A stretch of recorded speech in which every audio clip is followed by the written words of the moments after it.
What is up, everybody? Welcome into another episode of Talk to Me here on notfest.com. As always, I am Joshua Toomey, joined by the one and only Chris Akin. Chris, how we doing? Another show, another minute. If you can't find Chris Akin on your dial, you are doing something wrong. Yeah, you have broken Google if you can't find me, because I am everywhere these days. Jeez.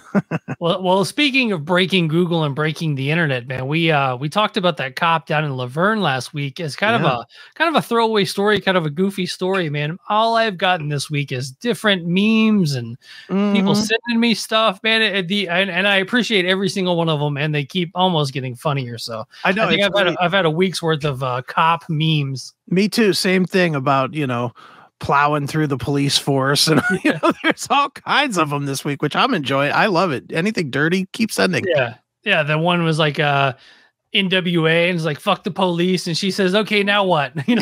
Okay, what's next? I already did. Yeah. I know. I love it. More of those, more gooder. I like it. Yeah.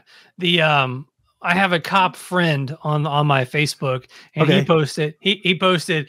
He's like, if you think this story is bad, you just wait till I break my seal about shit. Nice. He's like, if you think that's crazy stuff going on, which I mean, every job at some points probably had some crazy stuff going on. We've had that talk.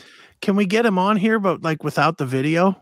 I don't know. He's got a lot of tattoos and stuff though, so maybe. Well, no, without the video. Oh, without the video, maybe I'll ask him. I'll ask him, see if he wants to come on and tell some stories. We'll put a voice modulator on him. Yeah, like, I gotta tell you about this girl that deep throated me. Okay, Max Cavalera. Well, man, I want to do. I did an interview with Shaun Morgan of Seether. I actually did that on Monday. Put it out on Tuesday. And your new best friend. Your new best buddy. Did you listen to it? Or dude, like I posted like a 6-minute clip on Notfest YouTube. So if you guys want to go check that out, it's there. I don't say a word the entire time. It looks like I'm bored out of my mind, but I'm just listening because he is just talking up a storm, man. He told me somewhere in there that he has an 8-week-old baby. Right. And after like the post interview, like after I hit stop recording, and we were just kind of, chit chatting and, thanks for coming on the show and blah, blah, blah. He was like, man, sorry for rambling so much. And I was like, well, you've got an 8-week-old. I'm pretty sure you haven't had human contact in a while and you have a lot to say. Yeah. But that was a fun interview. Yeah, it was really, really good. I as a kind of a passerby with Seether, not a huge fan, don't hate, don't love, just kind of don't listen, I guess, as one of those guys, I was like, I really didn't know anything about the band. And boy, he told everything about the band and his life and, his everything. That was one where he popped up on the screen and, hey, thanks for doing this. And I was like, are you still in Nashville? And he's like, yeah. And I was like, well, I grew up there. And he just went in on like telling me where he lived and how he hated all the they're tearing down all the old buildings and building new stuff and taking away all the old culture. And I hit record and I kept waiting to go, all right, guys, we got Shaun Morgan of Seether here, talking about the blah, blah, blah. I never had a chance to even say that. So I looked down at my notes and I looked at the time and I don't think I touched my notes 45 minutes into that conversation. Jeez. Those are always the best kind when you don't have to work too hard to get information from them. Oh, dude. And I will say, I think a lot of people had your kind of same reaction to it. Like I don't know a lot about the band. I have a new respect for the band type stuff. So sure. So a lot of really cool feedback from that one. Yeah, dude, isn't it weird with that band? I mean, they've had 8 zillion hits. And I don't think I think they're always kind of like the afterthought band of when you talk about that era of bands. Yeah. They're never like the main band, but they have, what do they have? 15 hits or something? Some crazy number. Yeah. I was like, dude, you're like a hit factory. Yeah. And like every album has like 2 or 3 just staples on it. That's still like, if you turned on your local rock radio, you're going to hear Seether. And, but they're kind of like that, the nameless, faceless band, like a Foreigner, like that old stuff, like the older bands that they always call it nameless, faceless. And I think Seether's one of those guys. I mean, you interviewed the bass player from Seether, and he could have punched me in the face. I would have not known who he was. I wouldn't have known. I didn't know. If he wouldn't have had his name on the screen, like on the bottom of the screen, I wouldn't have known. I wouldn't have known it was him. He could have had any name on there, and I'd have called him that. That could have been anybody on the screen. Yeah. May not even have been the basis of Seether, for all I know. I don't know. You might have been pranked. Yeah, and whatever. I still don't know.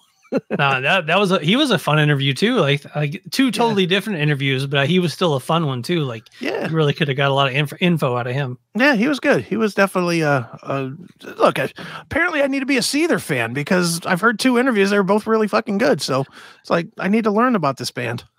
That was the one thing too, sitting there talking to him, and Shaun kept talking about, his family and not really knowing if they were going to be able to tour. I'm like, is he telling me they're breaking up? Like, is he just slowly sliding in that Seether's almost done? But I mean, obviously, I guess an 8-week-old baby just really throws a monkey wrench into everything. And then I don't know if you noticed this or not, because he talked about his 5-year-old and he talked about his newborn baby.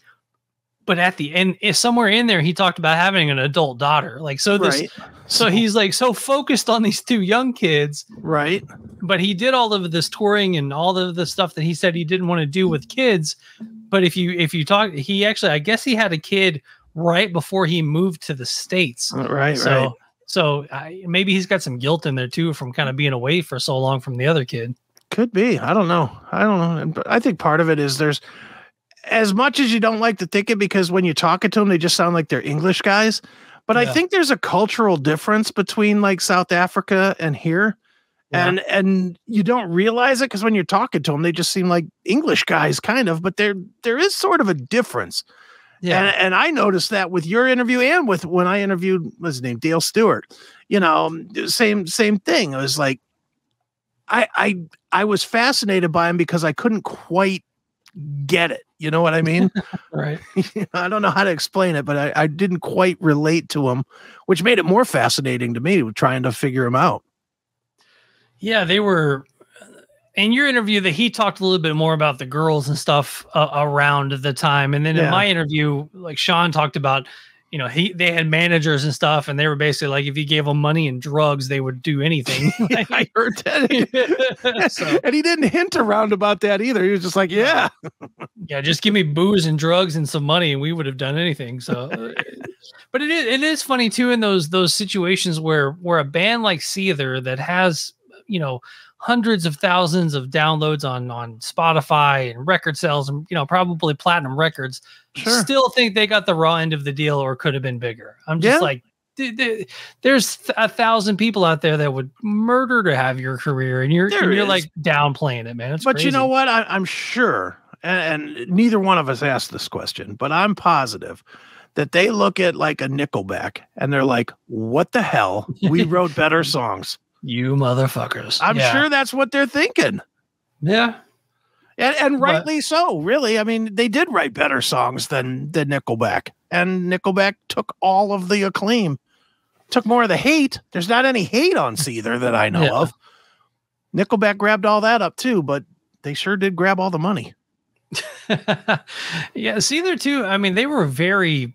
2003, they were very grunge at the time, and like, very grungy, very Nirvana, but they kind of fit into that Stained and that whole vibe too. Yeah. Like there was an era of that, like they sound like 2003 to me. Yeah, they do. They definitely do. But hey, that ain't bad. At least it was good music at that time.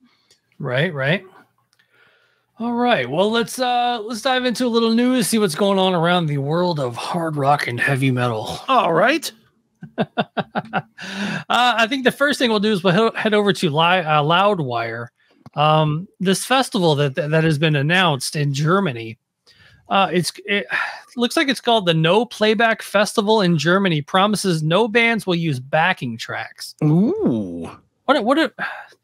So I guess is the No Playback Metal Festival in Germany is guaranteeing that all of their acts will be live and authentic, meaning no backing tracks or pre-recorded music from any of the bands that hit the stage. Good. So half good music fest. Can't wait.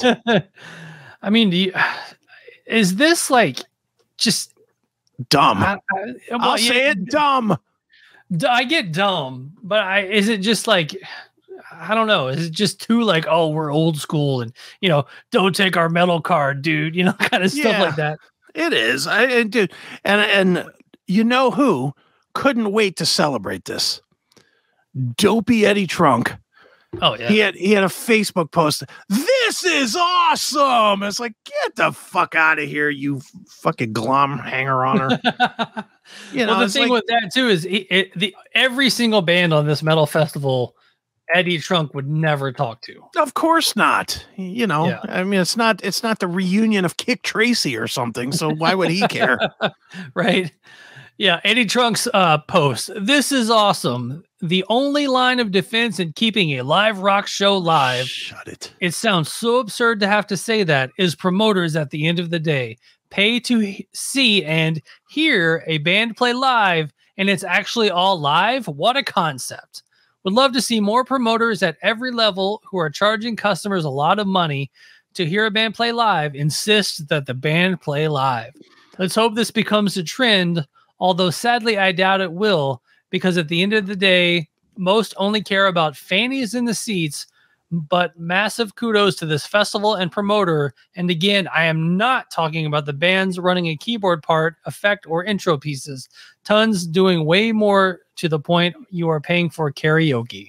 So, you know what? He needs to shut up. Honestly, he just needs to shut the fuck up. Yeah. He just is, so full of himself that his attitude is the only right attitude. And his attitude isn't. Half of the bands that he wants to celebrate for playing only, just the 4 musicians or whatever, they suck live. They just blow donkeys live. And he needs to shut up. He needs to just look, if the music's good, the music's good. Period.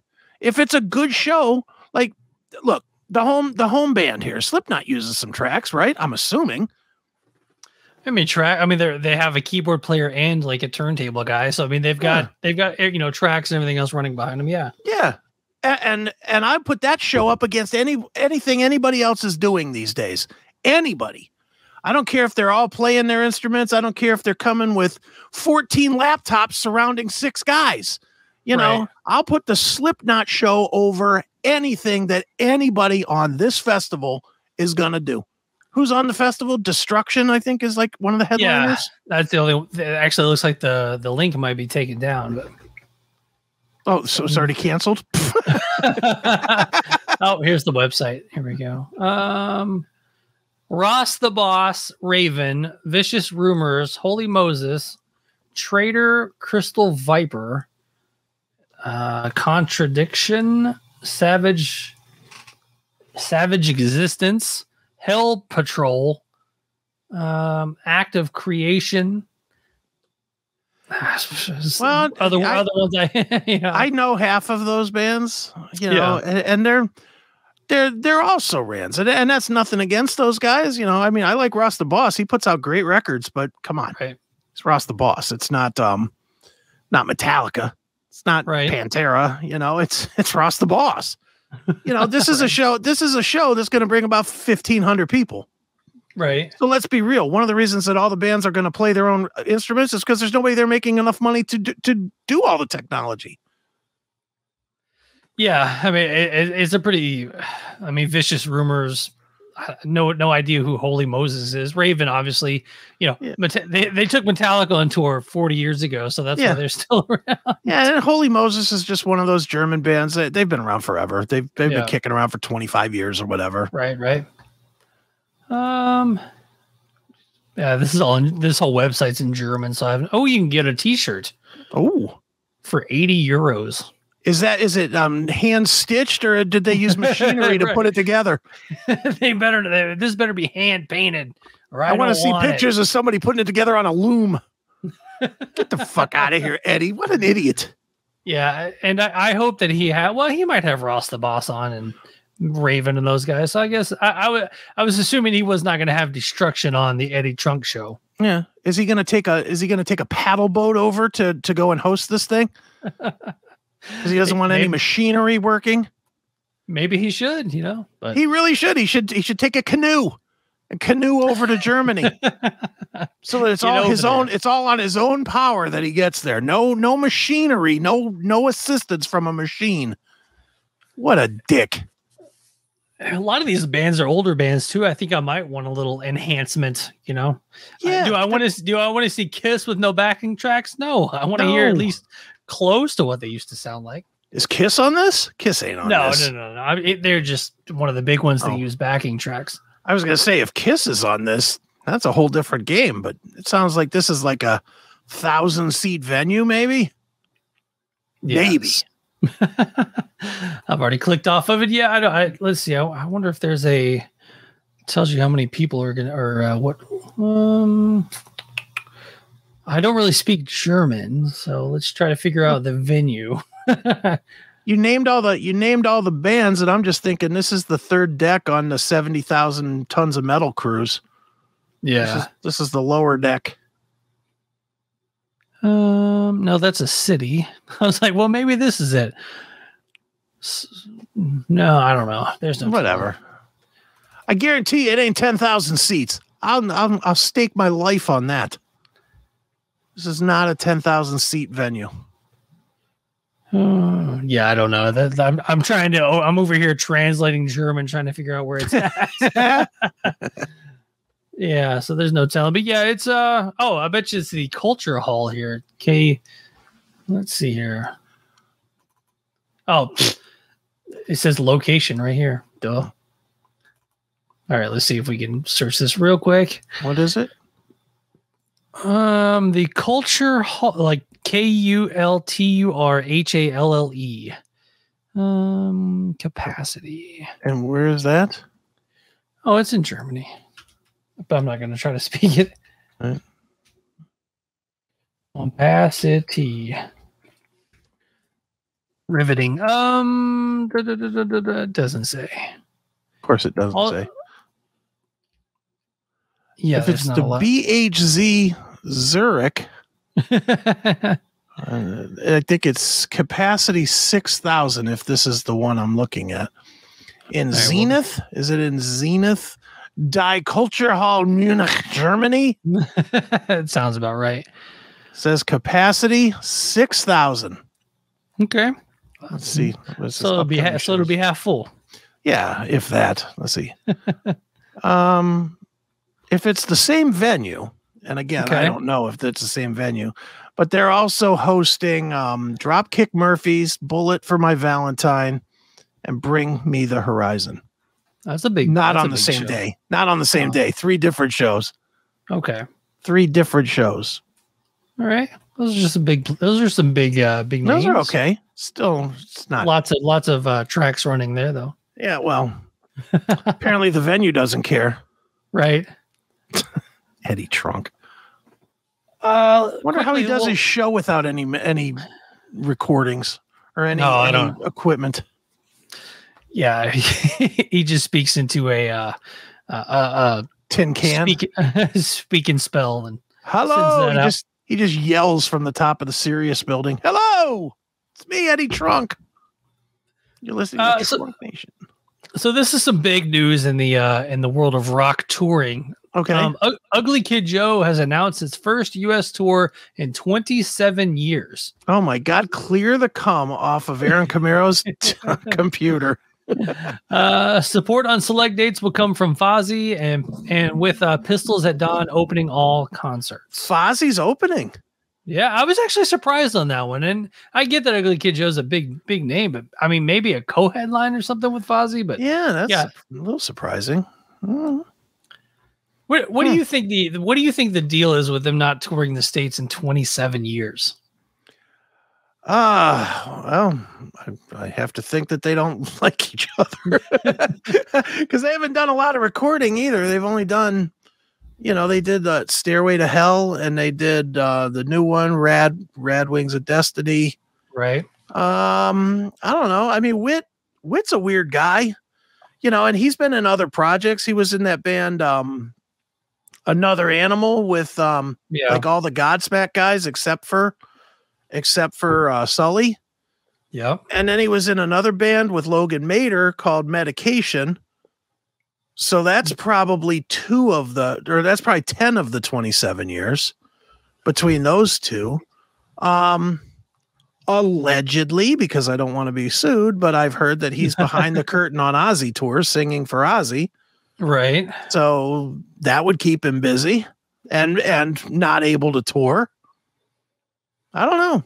I mean, I interviewed Klaus Eichstad from the band I don't know, 6 months ago or something, and he didn't really have any. He just kind of was like hinting around that there might be something brewing. So, he didn't really say why. And when I asked him about Whit, he just said, "Yeah, Whit's always, Whit's the kind of guy that'll throw you an email and say, yeah, I'm going to hike the mountains in France for a year. I'll be back." So, maybe that's just it. Whit's kind of an oddball guy, seems to be. I don't know him, but he does seem to be sort of a weirdo. Right. Well, yeah, I'm looking at these dates. I mean, they're decent sized venues, but they're also venues that I think Fozzy could probably headline on their own. So I don't really. The Fozzy thing throws me off a little bit. Yeah. Well, you know what? Hey, they might have could just be a promoter that is thinking, well, I'm going to make sure that these shows sell. So he puts two good bands on there, and maybe I mean, the other thing, and I don't know this again. This is me totally guessing. I have no knowledge of this. Okay. But Jericho got cracked pretty hard in the throat in wrestling in AEW. And I know that he had to cancel shows because he couldn't sing, because he got a karate chop to the throat or something. And I wonder if maybe they're doing like, he's happy to open to do shorter sets, right? Because his throat might not be all the way together yet. Not that he's ever used a backing track on his vocal. No, never. He's not Eddie Trunk approved. Oh, you know who is Eddie Trunk approved, and who is also Joshua Toomey approved? Who's that? And that's the one and only Dolly Parton. Oh yeah, Dolly Parton making blabbermouth news. I love that. Dolly Parton's Rockstar album will include Steven Tyler, Paul McCartney, Steve Perry, and Stevie Nicks. A lot of Steves in there. Yeah, and a lot of that's some heavyweights right there too. Yeah, Steve Perry coming out of his coma to do a guest appearance on a Dolly record.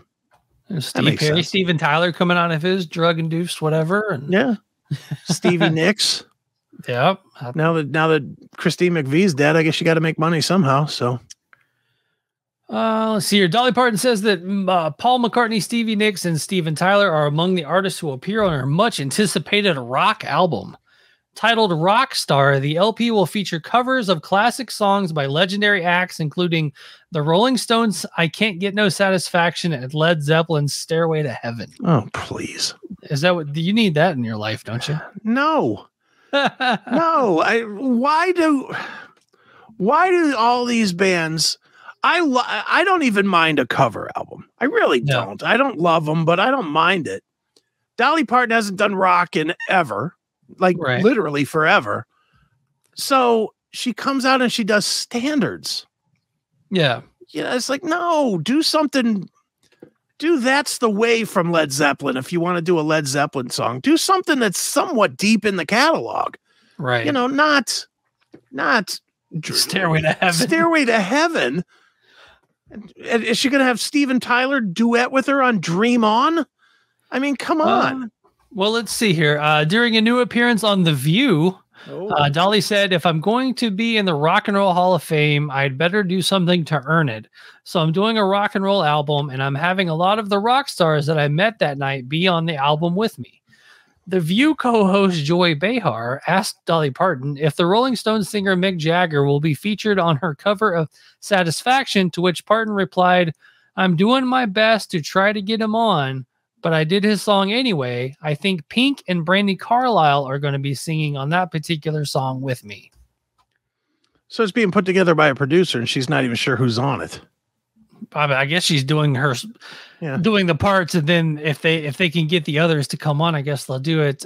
We've got great artists like Paul McCartney singing with me, Stevie Nicks. We just finished our song last night, Parton told the View host, before revealing that John Fogerty, Steve Perry, and Steven Tyler will also join her on the collection.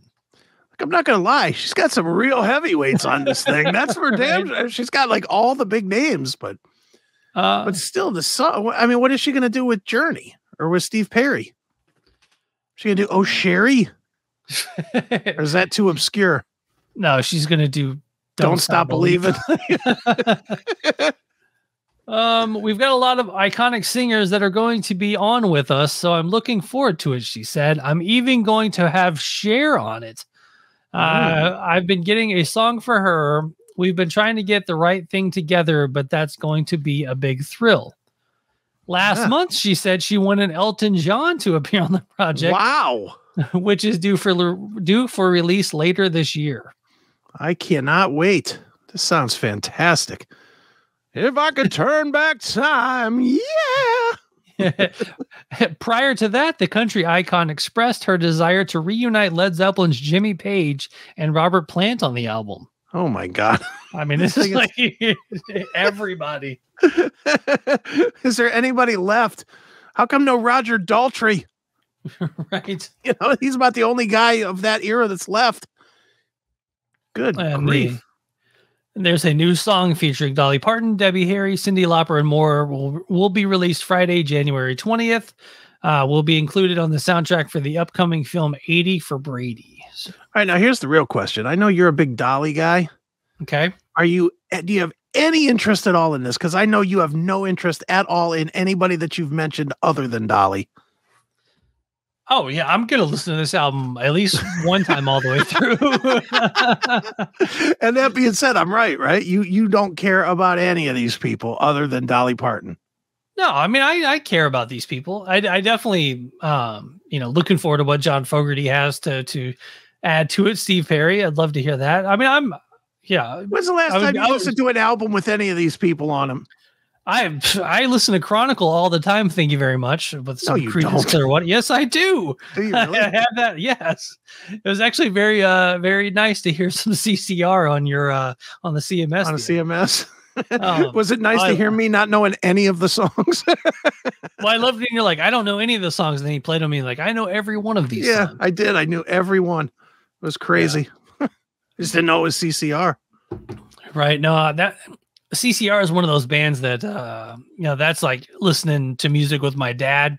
Yeah. And then, but still like listening to it on my own too. Like, that's one of those where I'll go and check it out and still, I still listen to, I think you said something too, where you're like a CCR hits guy. Like Chronicle to me is like top to bottom great album, but I've really haven't dove into like the deep tracks of CCR. Yeah, I don't know them honestly. I mean, my dad was into such crap.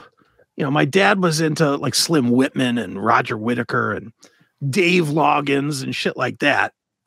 Right. And my mom was like hard rocker, so CCR didn't fit either category. CCR was not hard. Like my mom was definitely Springsteen or the Stones or the Who or, that. I guess what would have been heavy metal before it was heavy metal. And then, my dad with his Lionel Richie or whatever, it's like neither one of them was playing like middle of the road stuff. Like CCR was kind of middle in between the two. So I never really heard it. I don't think I ever even owned a CCR record ever. Owned Center Field. I know that. I had that record, but that's not CCR, right? That's Fogerty. Solo Fogerty. Yeah. Yeah, Fogerty, I guess, popped up, recently with like, Foo Fighters type stuff and things like that too.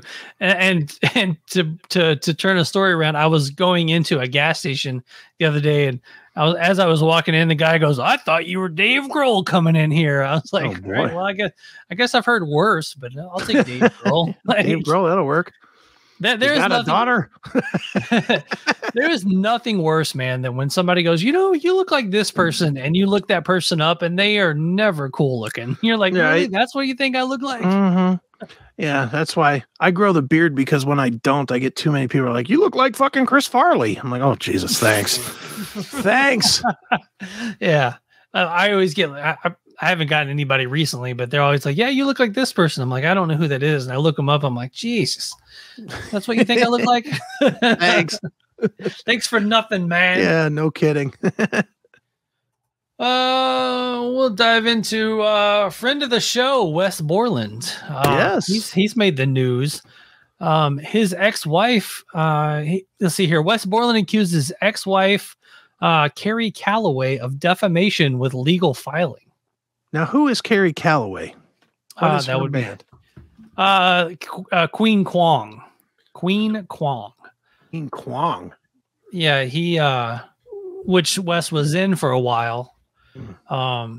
So like if you hear my interview with Wes Borland, he says, "Hey, this is Wes Borland of Limp Bizkit and whatever, and Queen Kwong." Okay. I don't know Queen Kwong, so that leads me to the thing, is it really defamation if no one heard it? Well, I think it's a defamation of him. We'll get into it. Let's get into it here. All right. So Limp Bizkit's Wes Borland is currently involved in legal action against his ex-wife, Carrie Calloway, the lead singer of the rock act Queen Kwong, of which he was a member during their relationship. The pair, married from 2016 to 2019, appeared on HGTV's Sight Unseen series before finalizing their split in 2020. Now, Borland claims Calloway has violated the terms of their divorce paperwork per Rolling Stone. The agreement signed by each of them in 2020 says neither party may make speeches, give interviews, or public statements that defame the other party, the music magazine reported.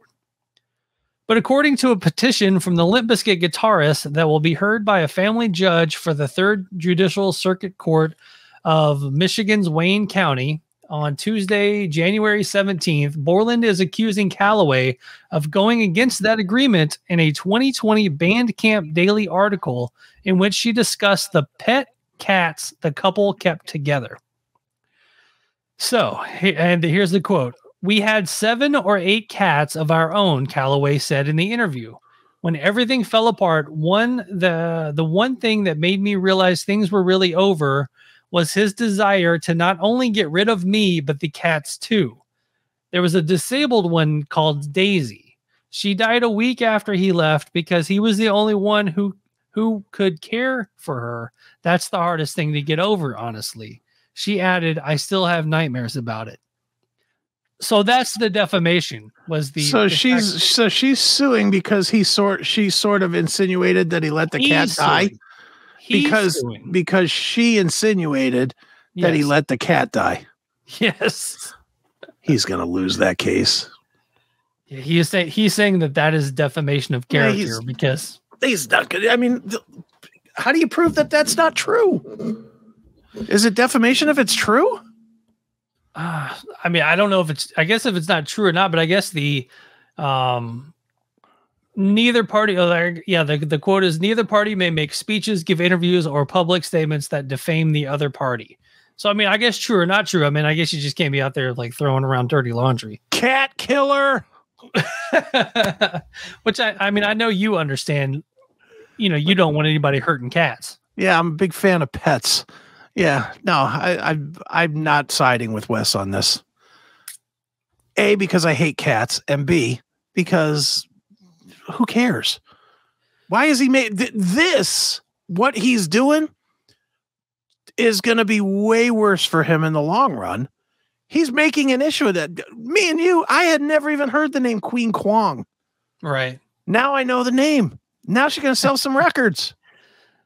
Well, I think, Bandcamp Daily, if she would have given this interview for Bandcamp Daily, and it would go away. It's like anytime that, stuff is really pulled from Talk To Me or Chris Aker Presents Classic Metal Show. I mean, it's around for a day or two and it's gone. I mean, yeah. So it's just funny that by him filing the claim, it actually gives credence to what she said. And obviously they're going to, Loudwire and Rolling Stone and all these things are going to pull stuff more if Wes is doing it than if she's doing it. So. Yeah, I doubt that this was all over all the sites when Carrie Calloway says Wes Borland killed a cat. I don't remember reading that article, but now we're getting this article. Wow, this is a real backfire for him. Well, it's crazy because it's like Wes Borland accuses ex-wife of defamation with legal filing. And you're like, wait a minute. She said he didn't take care of the cats. That's the defamation, That's iffy at best. He may win, he may not win, but how much is he going to win? Are they going to forfeit all? Now, if it's something where some lawyer's in his ear saying you can get everything that you paid her back. Yeah. All right. Well, I guess maybe you do it. I mean, he probably got socked for a good amount of money. Don't you think? Yeah, I don't know what was in their divorce decree. You gotta think they were. Yeah. I mean, Queen Kwong was a band from 2009 to present, so he was already a huge star. Oh yeah.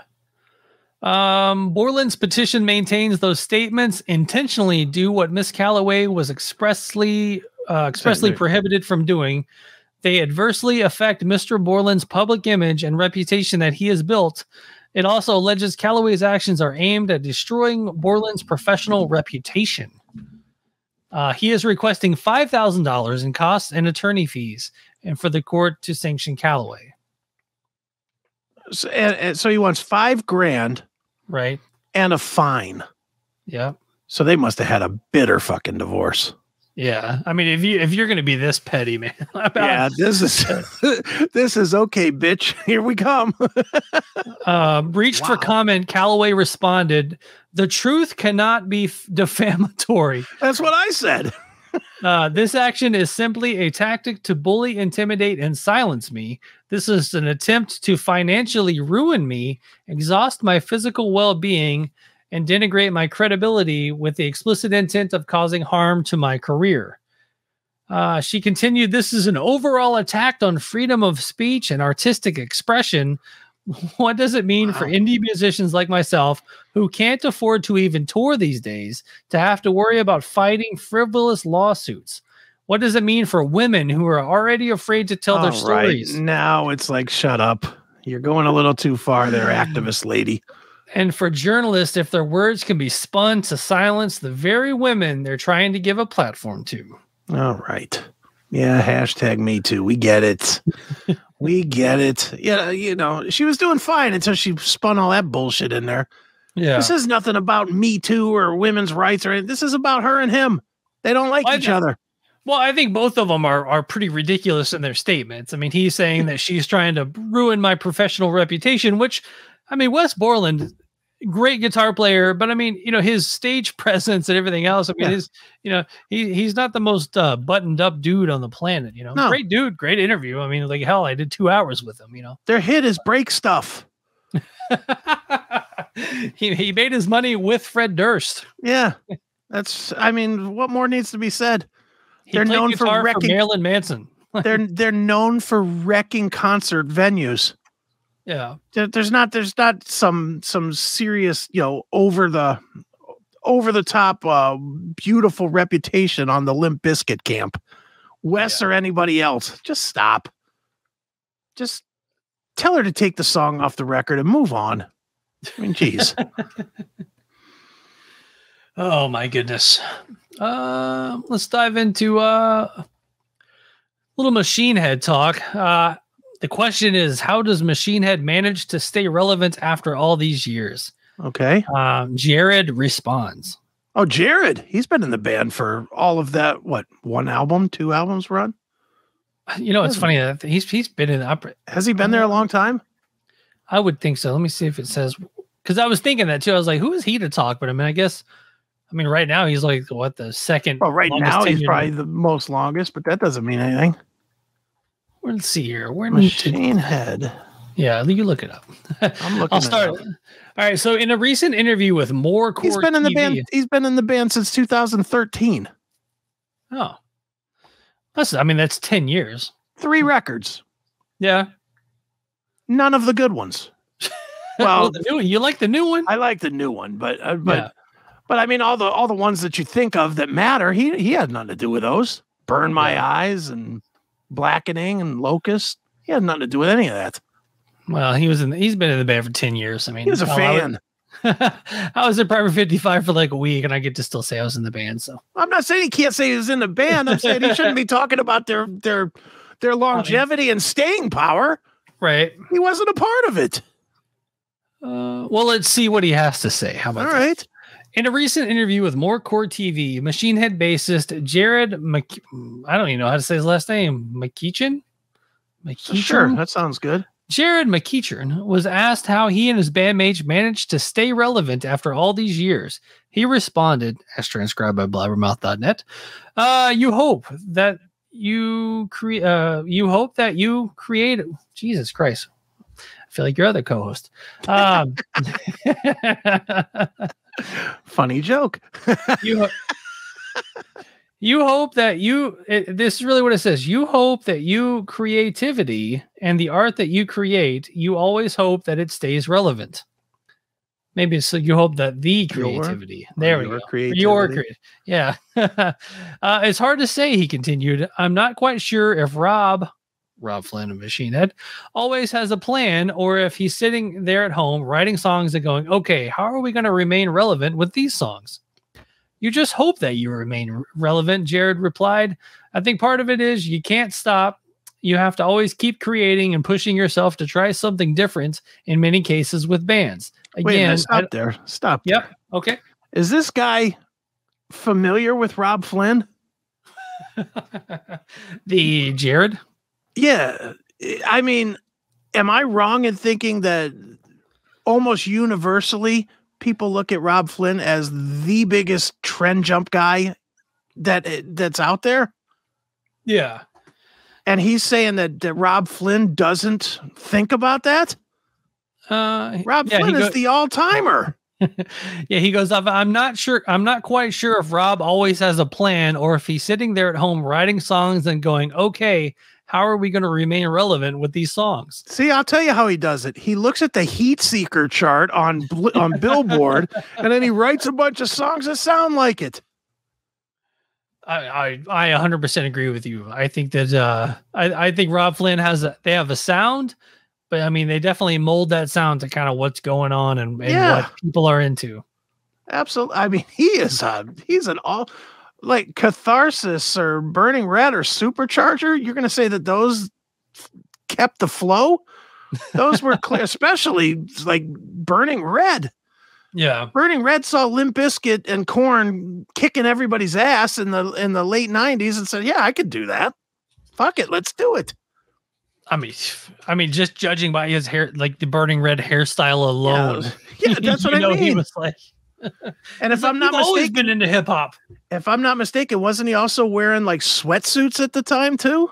Oh yeah, like he had that orange jacket and yeah. Come on. I mean, he took Primer 55 on tour. You know, like I mean, he was pulling it all in. Right. Yeah, this guy. Yeah, he didn't study the trends. No, he stuck to his guns, man. Well, I mean, even like the first Machine Head album, if you go back to some of the advertising for that album, it was like, if you like Pantera, what was it? Pantera, Sepultura, and Biohazard, you're going to love this band, you know, like everything that was happening at the time. At that time. Exactly. Yeah. Again, Jared's new in the band. At 10 years, he wasn't there for the struggle. Right. Did you ever watch any of those videos of like the people auditioning for Machine Head? No. There was like one guy, he didn't have a hand. I remember the guy was wearing like a Troy Polamalu jersey, and he's like, I don't think I'm gonna get the gig, but here's my audition. I mean, it's an awesome audition, but it's just crazy to see the guy trying out for the band. Dude, for you personally in your bands, have you ever had anybody that's just like a straight up whack job show up for any of your auditions for any of your bands? I don't know. I'm trying to think. Like, I don't know how many auditions we've really held over the years. I know we auditioned before I joined Primer. I actually auditioned, and then I actually helped audition some drummers at the time. I'll tell this story though. How about this? Okay. So after Primer, Bobby and I started another band.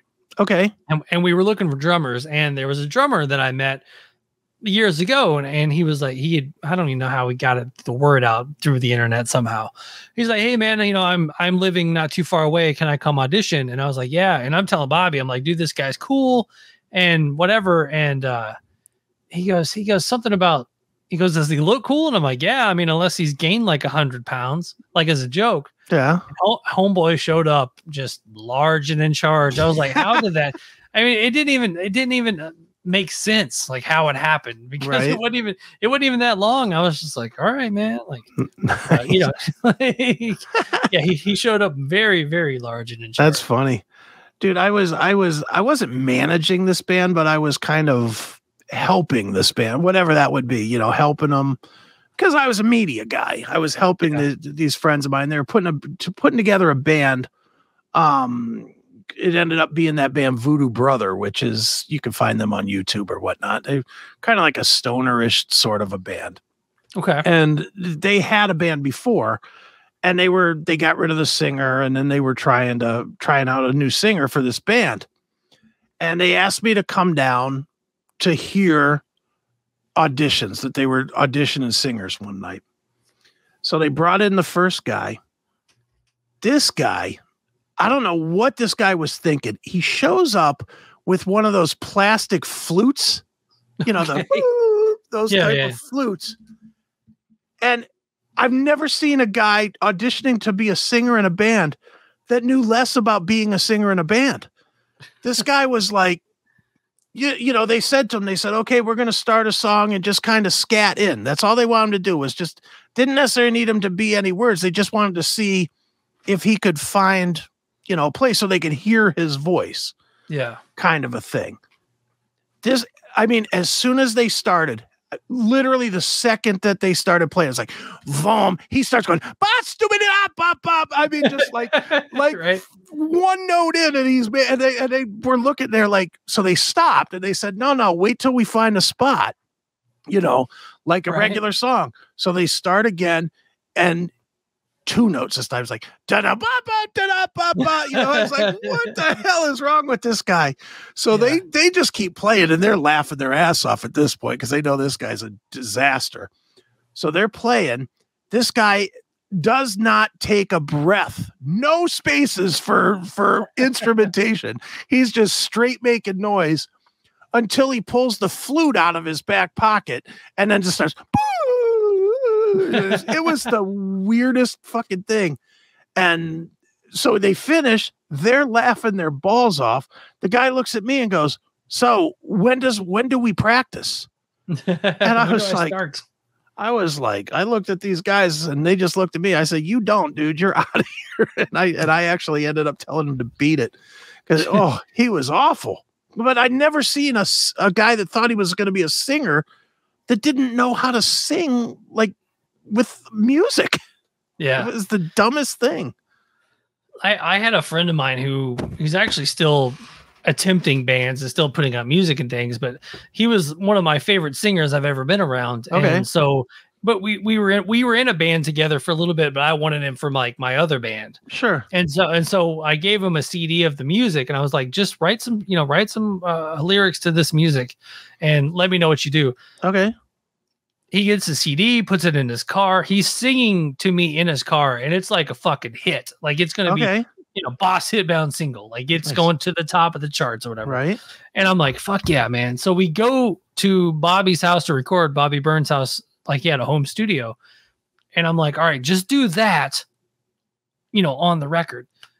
And whatever when he started recording the song, sounded nothing like what he was doing in the car. I'm like, just do what you're doing. And he never got to it, man. And ended up like just scrapping the whole session. I was like, I don't know what happened. Like it was the most bananas thing I've ever seen. Someone that was just like so locked in and sounded so good. And then we get to the studio and it's just like that red light fever went on and he just like forgot how to sing. It's hilarious. Like, you got to be kidding me, man. Singers. So like my track record of like bringing in musicians with Bobby was not good. Tainted at that point. That's funny. But it was a good times though, man. Hell yeah. One last stupid story. I pulled this up as we were getting ready to record. Okay. So it turns out that Carol Baskin's dead husband has been found alive and well, and we all missed it. You're kidding me, really? Yeah. So it says, in quite literally the news flash of the decade, Carol Baskin's former husband, who was declared legally dead in 2002 after going missing 5 years earlier, has been found alive and well. But but perhaps what's even more shocking than Don Lewis's resurrection is the fact that we all missed it. It turns out that Baskin made the revelation about her husband during a TV appearance in 2021. And I'm sure I speak for everyone when I say, how the fuck did that go under the radar? Yeah, no, this is the one that everybody thought she fed to the lion or the tiger or whatever. Okay. Yeah. So it says, how did I miss that Carol Baskin's husband, who went missing and claimed to be fed to the tigers, was actually found alive in Costa Rica last year? One person tweeted this a week after discovering the shocking news. What? Surely this has been front page news, someone said in the response, echoing our thoughts exactly. Wow. Yeah. So speaking to ITV's This Morning in 2021, Baskin revealed that Homeland Security had been in touch to confirm they'd uncovered Lewis's whereabouts. They said my husband, Don Lewis, is alive and well in Costa Rica. And yet all of this drama about me having something to do with his disappearance when Homeland Security has known where he's been this whole time. And, well, wait a minute. Has he seen the show? Why didn't he come out and say, hey, I'm right here? Let's see here. Baskin went on to share her surprise at the news, adding, I didn't think he was capable of supporting himself. He took about $1 million down to Costa Rica. I had agreed to let him do that so he could prove to himself that he could make a living. As for what happened to the money in question, Baskin said that she attempted to recover it only to find there was about $80,000 left because the investments he had made were so bad. Oh boy. So, all right. Well, yeah. So basically the whole Tiger King series was just a waste of time. Well, yeah, with the one that was the it was a waste of time no matter if he was alive. Yeah, that's dead. true too. That's true. The last thing here, although Baskin asserts that the U.S. government is aware Lewis is alive and living in Costa Rica, he's still legally documented as being dead. He's also made no public statement about the fact he isn't quite 6 feet under, nor does he appear to have returned to America. So, I mean, technically he might not be alive and found or whatever, but okay. But yeah. So Carol Baskin saying that live and well down there in Costa Rica. Well, congrats to him for not being eaten by a lion or whatever, tiger. Oh man. So have you been watching anything, checking anything out musically? Yeah, one of each. I'll start with music because it's just a single, but it just kills. There's a band on Metal Blade called Entheos. I don't know if you got this press release or not. They put out a song called I Am the Void. Okay. Holy death metal is this thing brutal. I love it. It's really, really good. It's called I Am the Void. There's a YouTube video for it, and the band is Entheos. Entheos. Check that out. It's real. What I like about it too is the cover of their album reminds me of the Sepultura Arise cover. Oh, nice. It's got that real, like, the weird eyes and a split head thing going on. It's pretty sweet. It's one of the better, cooler covers. So that's what grabbed me as I saw the cover to the album. I was like, oh, I got to hear what this sounds like. And it lived up to expectations. So Entheos, I Am the Void for a song. And as far as TV, I just dug into season 2 of Hunters on Amazon Prime. That stars Al Pacino. Al Pacino is the main guy in it, and it's about, if you didn't check out season 1, you should as well, but this new season is off the chain great. It's kind of like a drama mystery with a little bit of John Wickism stuff in it, like some really graphic, gross breaking of bones and stuff. But it's this group of vigilantes that is chasing possibly Adolf Hitler, who escaped Germany and is living in Argentina. Wow. Fantastic show. It's really, really well done. And they're going to end it at this season. This season is the end of it. So they're not going to stretch it out like they did, like the Man in the High Castle or anything that went way too long. It's like, okay, they're in. We're going to figure out what happens, and they're out. So good stuff. Isn't it crazy how TV has kind of become like more prestigious than movies? When for years and years, it was like you wanted to be a movie star. You didn't want anything to do with TV. And then now you turn around and like Kevin Costner and Al Pacino and like all these just heavyweights are putting out TV series now. Yeah, well, you know what? Because more people are watching TV than movies. Yeah. Really, if it's not a superhero movie or a Marvel movie or a DC movie, who's what? Name a movie that doesn't have a superhero in it that you've gone and seen recently. Gone and seen recently. I can't even think of the last movie we went to see, and I love the movies. Yeah, I mean it's crazy, man. I think the movie theater. I think the pandemic kind of ended the theater. The theater is now. I mean, they're not going away. It's going to become like a drive-in. There'll be one or two here and there, and you'll go to it every once in a while to remind you of old days. But I think more and more you're going to be like, oh, they just made a movie starring this person, starring Jennifer Lawrence, and it's debuting on HBO. You know, that's just how it's going to be. Yeah, I went to the last movie I saw was Clerks 3 in the theater, which is, you know, it's still a novelty movie. Cult movie.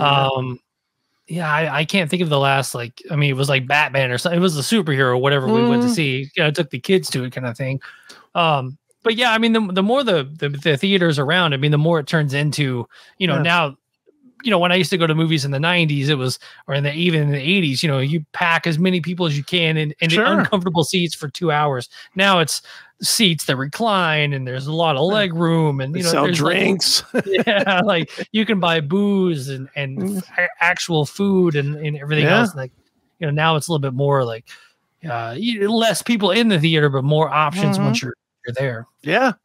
Yeah. I just think the theater it's a dying.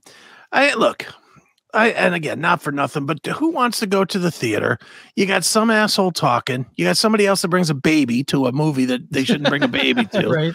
And, get your babies out. You know, and you got a less good screen than you have at your house. You know, why do you want to do that? And then spend a bunch of money to go. Yeah. Spend $14 for a popcorn and a soda. Right. Oh yeah. I mean, it's definitely it's not cheap, but I will say the only thing I like they opened a newer theater here. Actually, they were building it during the pandemic and it finally opened up like right afterwards. But you know, you can go on your phone, pick out your seats and all that shit before you get there. Right. So you're not like doing the whole like peeking down the aisle. Like, do you guys mind moving so we can all sit together and all that nonsense. Right. But yeah, I mean, I definitely enjoy going to I love the movies, man, but we just don't go. That's the thing. I don't even watch as many movies. I'm all in always on TV. Yeah. TV. I'm watching every damn series known to man, but I don't watch a ton of movies. Like, and when I do, they always kind of suck. Of course, I pick bad movies. That's just me. I'm looking for a good movie and I land on something that says starring Dwayne Johnson and I think it's going to be good. What an idiot. Right. You know, it's like, duh. Yeah. You know, the whole "Don't Take My Metal" card, but the thing I was actually listening to today is Fall Out Boy put out a new single. Ooh. And actually they went back to kind of rocking it up. You know, the last few albums, I posted my Facebook memories came up one day, and I was like, I think Fall Out Boy just writes music for like the Super Bowl bumpers. You know, like in and out of commercial break stuff. Yeah. But the new song. Where's it at here? Because someone posted that it actually kind of went back to rock, and it's called "Love from the Other Side," and it actually, you know, pretty well rocks it up, and it's got a nice little tune to it. So I'll take it, man. The title doesn't lead you to think that, though. No, does not lead to that. But I'm sure I saw that title and said, "Nope." No, I will be staying away from that. Yeah, and then also the Dropout Kings put out a song called "Riot Music," which I will always take. And the does it have lyrics on this or no lyrics, but yeah, I think you'll enjoy the new Dropout Kings. We need to get them on the show. Hell yeah. The first lines are like baseball bat with the nails in it, you know. Yeah. We got to get that other band that you shared last week on that Nashville. Oh, yeah, the hard reset. Yeah, hard reset. I like that. Yeah, that's going to be a good one. And the only thing we watched that I know of other than playoff football was Kai, the Hatchet wielding hitchhiker documentary on Netflix. And, is that the one that starts off with like the kid with the long hair, like freaking out? Yeah. He was like one of the early like viral sensations, like in like 2013. Okay. And it's crazy how quick I didn't realize how quickly it went south with him, because I mean he got interviewed on like a local TV station in California, And he, you know, he just said that he was like, and then I went smashed, and he like made this like thing, and it basically instantly became a meme. And so they, just from this like one TV appearance, he, like the people that are making like Keeping Up with the Kardashians, like wanted to reach out to him and give him his own reality show. Right. And Jimmy Kimmel Live was trying to get him on. And basically he was a homeless kid who had no real means of communication. Right. He did, I guess, gave the reporter like a email address, and the reporter that interviewed him to begin with just got bombarded with, you know, the Good Morning Americas of the world. Everybody wanted this guy on the show because he was just so charismatic. Right. And so he basically, like, the interviewer guy meets up with him, and is just like, hey dude, if you basically, you know, you can become like an instant millionaire overnight because people want to make a reality show and have you on the shows and fly you around and do all this other stuff. And Kai just seemed to have no desire to do any of it. Okay. He's just like, I just want to surf and blah, blah, blah, you know? So the more they get into it, the Keeping Up with the Kardashian crew, they actually do meet up with him. And they do take him to like the Roosevelt Hotel in Hollywood, and they get him to there, and he immediately just pisses on somebody's star on the Walk of Fame. And then they get him into the room. The room has full-size bottles of booze. He just kicks back like a bottle of Jack Daniels, drinks it like it's nothing. Right. And then he like skateboards through the lobby. They end up kicking him out. I mean, he was just like a nuisance to begin with. And he was definitely, I mean, the more you get into it, you just realize this guy is just a mentally unstable. Well, he's more mentally unstable than a douche. Like he's, you know, and then he talks about at one point, you know, some shit that happened as a kid, and you can definitely tell like there's something going on there. Like he's not all there. So the viral video happens February 2nd. Right. And so just a few months later, on May 16th, he's charged with first-degree murder. Wow. Because he ends up in New York. He ends up going home with like this 76-year-old guy and just bludgeons him to death, whatever. And he's claiming that he was raped. And I think somewhere along the lines, he might have, like as a kid, was probably raped by an older man. Okay. Because he goes into all this vigilante justice stuff. And even the guy like that was in the original viral video, like he was saying that guy was a pedophile. And he's basically like something crossed his wires as a kid, and I'm assuming he was probably raped as a kid. All right. And so he had this thing out for like old dudes, like, but just like vigilante justice for old dudes or whatever.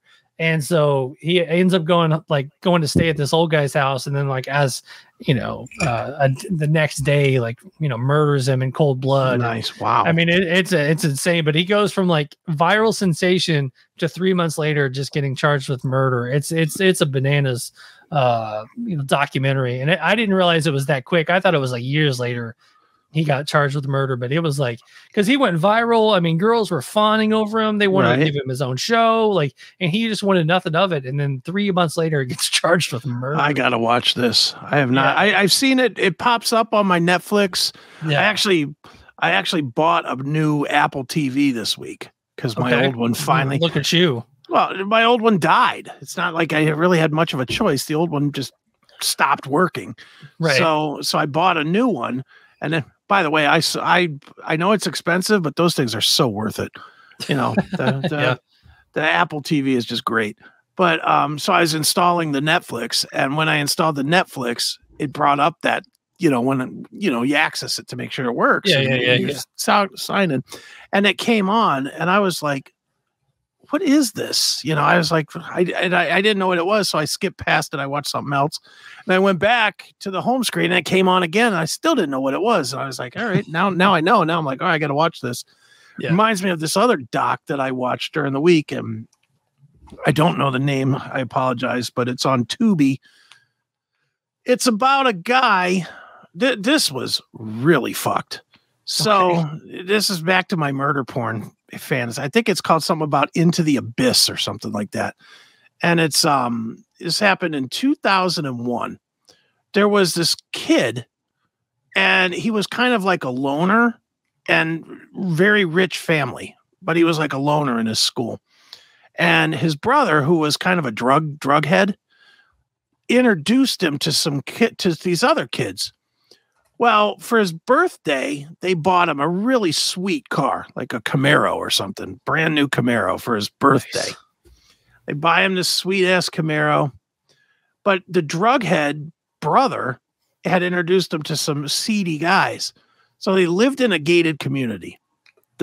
These two friends come into the gated community fully intending to steal the car. Okay. That was their whole purpose. They go up to the door. They ask if the kid's there. He's not there. The car's in the drive or in the garage. The mother's home making cookies or something. So they come in and they kill her. Okay. And they take the body and they take it out to a lake and they dump it into a lake. So then they want to go back and get the car. So they go back, get the car, but by now it's nighttime and the gate is closed and they can't get in. Wow. So they wait. The first people that come up, these other two kids that come up, they kill them to get the code to get into the gate to steal the car. Wow. And then so then they obviously go to prison and blah, blah, blah. You know, they get arrested, they go to prison. And the whole thing is about the guy that did the killing kept telling the family members that were surviving of the people that were killed that he forgave them for sending him to the death chamber. It was totally fucked. I was watching this thing and I was like, what the hell? And this guy was adamant, like, you know, people shouldn't blame them. I was like, nobody's blaming them. They're blaming you, you asshole. You killed 3 people to steal a car. You dick. Wow. Oh my God. But yeah, there's some nutty people out there, man. That's the one thing, man. If I go, I definitely don't want to be like the weird, like, you know, killed for something dumb like that. Yeah, that's you know, if you're ever held up at gunpoint, and this is one of the stupidest things I ever did. I was held up at gunpoint and I refused to get on the ground. And luckily I didn't get shot. Thank God on that. But I did at a Pizza Hut or a Domino's. Yeah. Guy came in with a gun. He's like, everybody lay on the floor. I was like, fuck you. No. Right? I wasn't doing it. I was like, shoot me in the face, but you ain't shooting me in the back, you know, because that's what he wanted. Everybody lay on the floor face down. I was like, no way. You know? And I didn't. And I don't know what I was thinking because I had kids and everything else. I should have just fucking laid the fuck down. Here's my wallet. Here's my keys. You know, instead I was like, fuck you. You know, total right. Dick me. I had nothing in my hand but a pizza cutter. Fucking idiot. Yeah. Before my current job, I was like the day driver at a Papa John's, and it was like a Monday morning. I took like a delivery, you know, like at like 10:30 a.m., 11 a.m. Right. You don't even think about it. Mm-hmm. And I pull back in the parking lot, walk in, and I look, and the day crew at a Papa John's is like the one in-store person and the one driver. Yeah. That's really all you need. Yeah. And so I walk in and I see just her face. Her face was just blank. Right. And I looked over at the guy standing there and he had a gun on her. And then he had the gun on me. And he's like standing over there with her. And like my youngest son had just been born. I'm like, all that shit's going through your head. It goes through your head. But... And, and they have a time delay safe. So it's supposed to deter, theft. Yeah. But the guy, she had to put the code in on the time delay safe, and it's 15 minutes time delayed. I mean, that was the longest 15 minutes of my life. Oh, I'll bet. Jesus. And again, the guy just had the gun on us the whole time.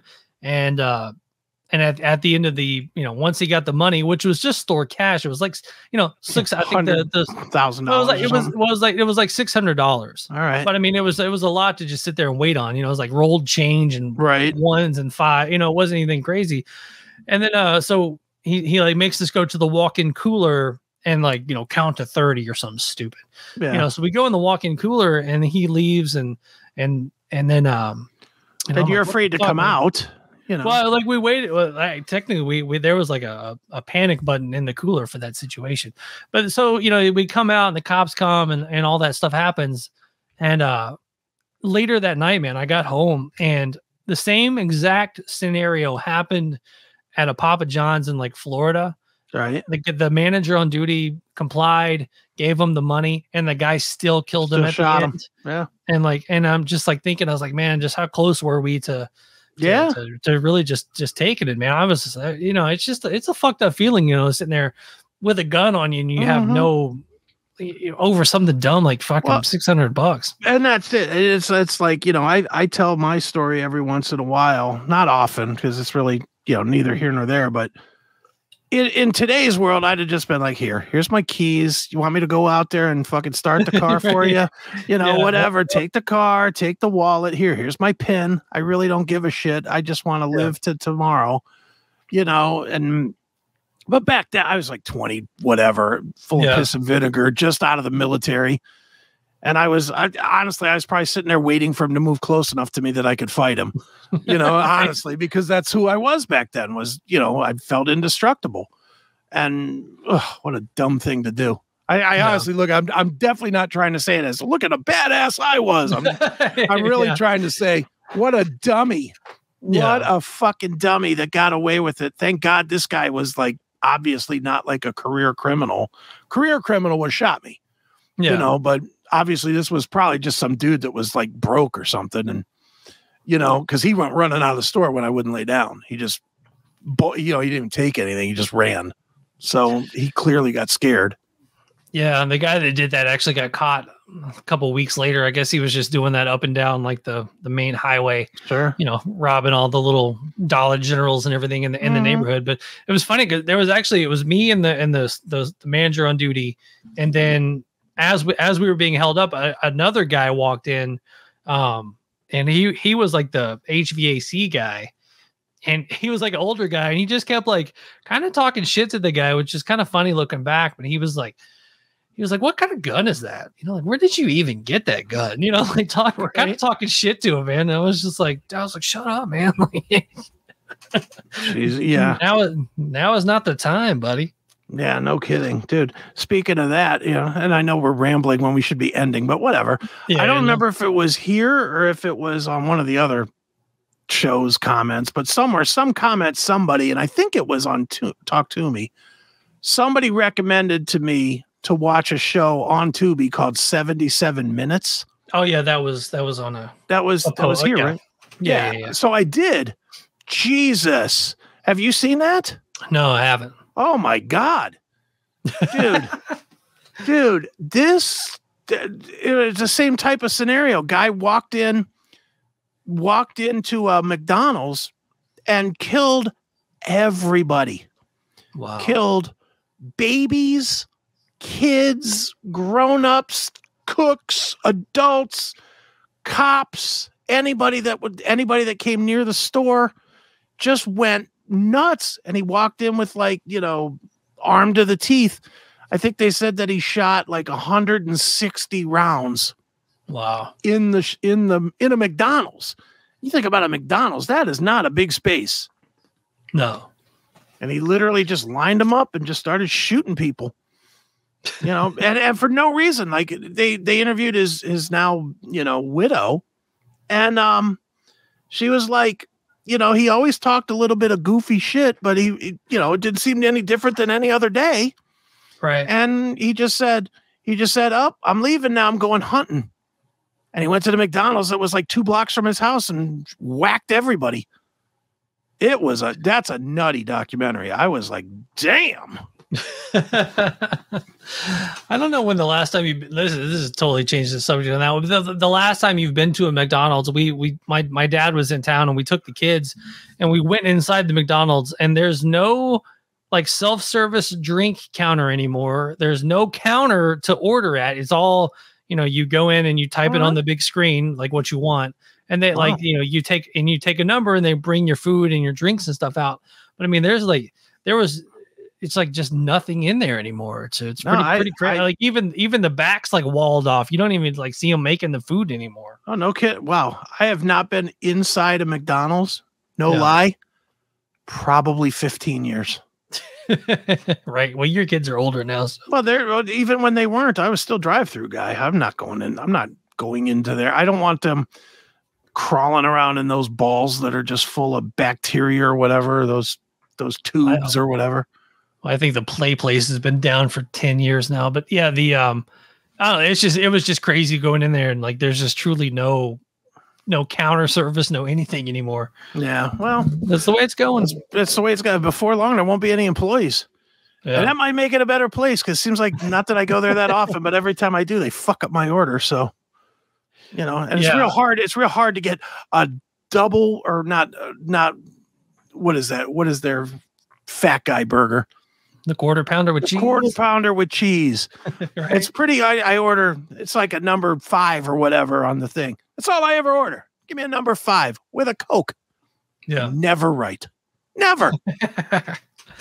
The app now, you pull up in the you can order your food on the app, and then you pull up in the spot number 4, and you like post like I'm here, and it's like boop, and you've already paid, and they, once it's done, they walk it out to you. It's like the most like they're just cutting off all communication between you and anybody else, man. It's crazy. Now they need to get one of those robot dogs to walk it out. There you go. That would be perfect. Yeah.